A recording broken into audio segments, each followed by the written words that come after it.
Бейиш нуру. Ысырап кылба үнөмдө. Аллах Таала Куранда айтат. Жегиле ичкиле, бирок ысырап кылбагыла. Ысырапкерчилик дегенде алгач жеген ичкен колдонгон нерселерди түшүнөбүз. Айрым адамдар убакытты өмүрдү дагы кээ бирөөлөр болсо башка нерселерди ойлошот. Туура ошондой. Бирок ысырапкерчилик деген сөз ушулар менен эле чектелип калбайт. Анын мааниси терең. Аятта ысырап кылбагыла деген сөз да бир эле биз ойлогон маани менен чектелбейт. Көптөгөн маанилери бар. Ысырапкерчилик сөзүн дагы жөнөкөйлөтүп айтканда, бул төгүн чачындык, туура эмес пайдалангандык, сарамжалсыздык, чегинен ашыкча колдонгондук. Мурдагы карасак адам баласы көп деле нерсеге муктаж болгон эмес. Болгону 3-4 гана нерсеге муктаж болчу. Алар тамак аш, кийим-кече, турак жай жана унаа. Мына ушулар адамзаттын чыныгы зарыл муктаждыктары болуп саналчу. Адамдардын 10дон бири анча-мынча зарыгып жашабаса, баары эле бирдей жашачу. Азырчы. Азыр болсо бул 3-4 муктаждыктын саны 100гө, айтор 1000ге көбөйдү. Мурдага караганда 10дон бир эмес 100дөн 80% муктаж бойдон калууда. Мунун себеби эмне деп ойлойсуздар? Туура, азыр заман башка. Доор башка. Мезгилге жараша муктаждык көбөйөт, өсөт, алмашат.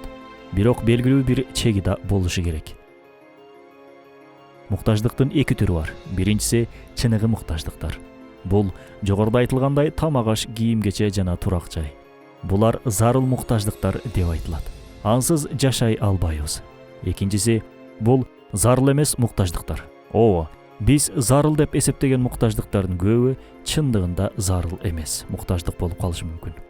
Бүгүнкү ысырапкерчиликтин башаты да дал ушул жерден башталып жатат. Аятта жегиле ичкиле, бирок ысырап кылбагыла деп бекеринен айтылган жок. Эмнеге?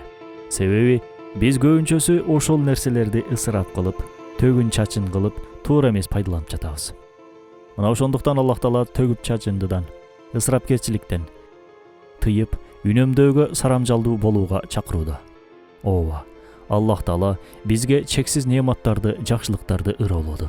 Мына ушундай ыроологон неаматтарына карата бизден шүгүр талап кылат. Ысырапкерчилик болсо шүгүргө тескери келет. Ошол эле кезде берилген неаматтарды кемсинткендикке, барктабагандыкка жатат. Ал эми үнөмдөө болсо берилген жакшылыктарды урматтоо, аларды барктоо болуп эсептелет. Үнөмдөөгө келсек, анын көп пайдалары бар. Берекеге себеп болот. Ден соолукту чактап тамактанууга үйрөтөт. Чың айт. Руханий тилемчи болуудан куткарат. Адамдын ызаттуулугун сактайт. Анан бизге кээде сыртынан барксыз болуп көрүнгөн неаматтардын баркын сезүүгө чоң түрткү болот. Ал эми ысырапкерчилик болсо көп зыяндарды алып келет. Санап бүтүрө албайбыз. Жогоруда айтканыбыздай муктаждыктын тагыраагы ырыскынын 2 түрү бар. Биринчиси чыныгы, экинчиси өтмө, чыныгы эмес, мажази. Аллах Таала дагы бир аятта мынтип айтат.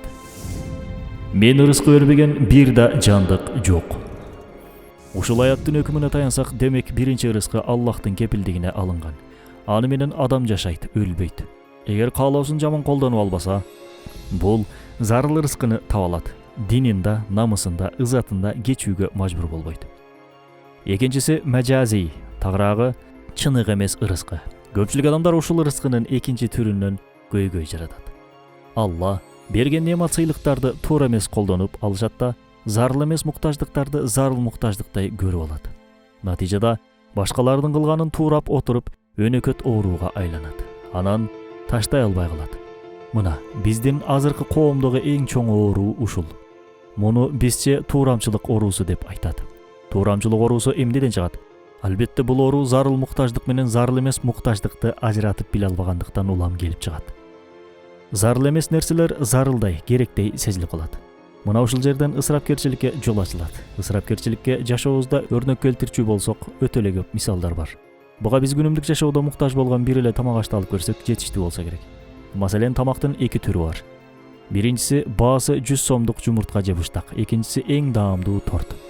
Анын баасы 500 сом, 600 сом же 1000 сом. Бул эки тамак оозго кирерден мурда денеге пайдалуулугу жагынан да, курсакты тойгузуу жагынан да бирдей, эч айырмасы жок. Кээде 100 сомдук быштак дагы да жакшыраак тойгузушу мүмкүн. Бул жерде болгону бир айырма бар. Ал тилдин жарым мүнөттүк рахаты.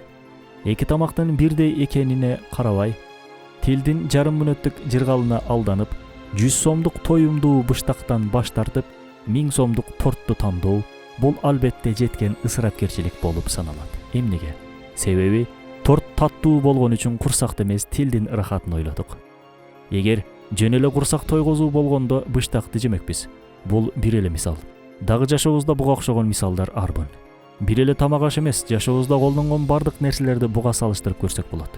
Ошондо ысырапкерчиликке канчалык жол берип жаткандыгыбызды билебиз, сезебиз. Туурамчылык оорусу деп бекер айтпадык. Мына ушул нерсе бүгүнкү күндө бизди эбегейсиз нерселерге муктаж кылууда. Ансыз да замандын тездик менен арбаган муктаждыгы аз келгенсип бул туурамчылык оорусу күн санап жайылып, жашообузду кыйынчылыкка дуушар кылууда. Мурдагы адамдардын муктаждыктары бүгүн эмнеге айланды? Мурдагы чатыр, турак жайлар, кабаттуу үйлөргө, нукура тамак-аштар химикат аралашкан миң түркүн тамак-ашка, жүндөн кездемеден токулган кийимдер баш айланткан миң түркүн кийимдерге, ат төө унаалар, темир машинелерге байланыш каражаттары уюлдук телефондорго алмашты. Мейли, буларды замандын талабына ылайык негизги муктаждык деп коелу. Бирок мындан башка дагы канчасы бар. Аны санапта ченепта бүтүрө албайбыз. Аллах Таала бул дүйнөгө атайын мыйзамдарды коюп койгон. Мына ошолордун бири үнөмчүлдүк, сарамжалдык. Эгер биз адам баласы Аллахтын ысырап кылбагыла деген мыйзамына ылайык аракет кылбасак, анда чоң кыйроого жол ачабыз. Чоң көйгөйлөрдү жаратабыз, башыбызга бүтпөс түйшүктөрдү алып келебиз. Эмнеге?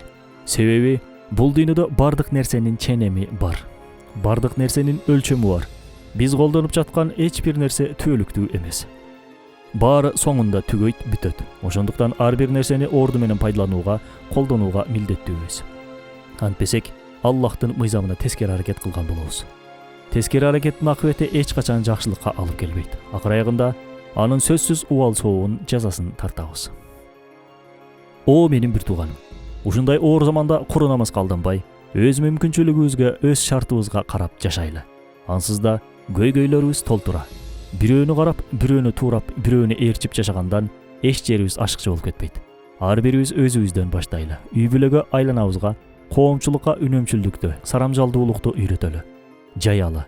Ошондо чечилбеген муктаждыктарыбыз чечилет. Жашообузду кыйындаштырган көйгөйлөрүбүз жоюлат. Жакшы, бейпил жашоо келет. Ролик Рисале-и Нур аттуу Курандын тафсиринин маанисинен алынды.